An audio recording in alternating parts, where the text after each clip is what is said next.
Common rules for indirect speech, यानी कि indirect speech के कुछ कॉमन रूल्स दिए हुए हैं, उन्हें पढ़ो। यानी कि डायरेक्ट से इनडायरेक्ट स्पीच में बदलने के कुछ सामान्य नियम है। यानी कि जब हम डायरेक्ट से इनडायरेक्ट बदलते हैं तो उनके कुछ सामान्य नियम होते हैं, जो जनरल नियम होते हैं, रूल्स होते हैं।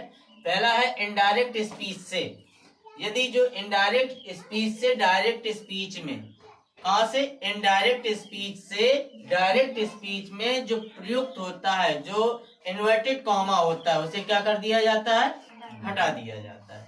यानी कि डायरेक्ट स्पीच में जो इन्वर्टेड कॉमा दिया रहता है वो इनडायरेक्ट बनाते समय क्या कर देते हैं, हटा देते हैं। दूसरा है रिपोर्टिंग वर्ब के बाद, यदि रिपोर्टिंग वर्ब जैसे सेड, टू, है ना, से, सेज, ये जो वर्ड आते हैं रिपोर्टिंग वर्ब के, तो उनके बाद जो कॉमा आता है, लिखते हैं कॉमा, इन्वर्टेड कॉमा, तो जो कॉमा आता है उस कॉमा को भी क्या कर दिया जाता है, हटा दिया जाता है। तीसरा है दोनों भाग को जोड़ने के लिए, यानी कि एक रिपोर्टिंग वर्ब और रिपोर्टेड स्पीच दोनों भाग को जोड़ने के लिए कनेक्टिंग का प्रयोग करते हैं, जोड़ने वाला जो कनेक्ट करता है, कौन सा, दैट, इफ, वेदर या टू आदि का प्रयोग किया जाता है। ये कनेक्टेड वर्ड होते हैं जो डायरेक्ट से इनडायरेक्ट बनाने में क्या कर दिया जाता है, इनको जोड़ दिया जाता है।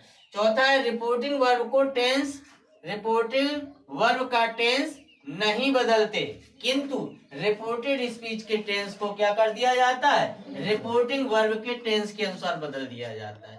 यानी कि अर्थात ये है कि रिपोर्टिंग वर्ब का जो टेंस होता है वो नहीं बदलता है, लेकिन रिपोर्टेड स्पीच का टेंस रिपोर्टिंग वर्ब के अनुसार क्या कर देते हैं, बदल देते हैं। ठीक है। अब रूल्स नंबर है 5वां, रिपोर्टिंग वर्ब को भाव के अनुसार, रिपोर्टिंग वर्ब जैसे सैड है, सैड टू आता है, तो रिपोर्टिंग वर्ब को भाव के अनुसार, जैसा भाव होगा उसी हिसाब से हम बदल देंगे। टोल्ड को, सैड को हम टोल्ड में बदल देंगे। अगर क्वेश्चन पूछ रहा है तो आस्क्ड में बदल देंगे। आदेश दे रहा है तो ऑर्डर्ड में बदल देंगे। अगर किसी से क्या कर रहा है, अनुरोध कर रहा है, प्रार्थना कर रहा है, तो रिक्वेस्टेड में बदल देंगे। और अगर किसी को सलाह दे रहा है तो एडवाइस में बदल देंगे। या किसी भाव आ रहा है जैसे दुख, सुख, जिसका तो एक्सक्लेम्ड विद कुछ भी लिखा जाएगा। और संदेश देने के लिए हम प्रपोज, किसी उद्देश्य के लिए हम क्या करते हैं, प्रपोज्ड में उस रिपोर्टिंग वर्ब को क्या कर दिया जाएगा, बदल दिया जाएगा।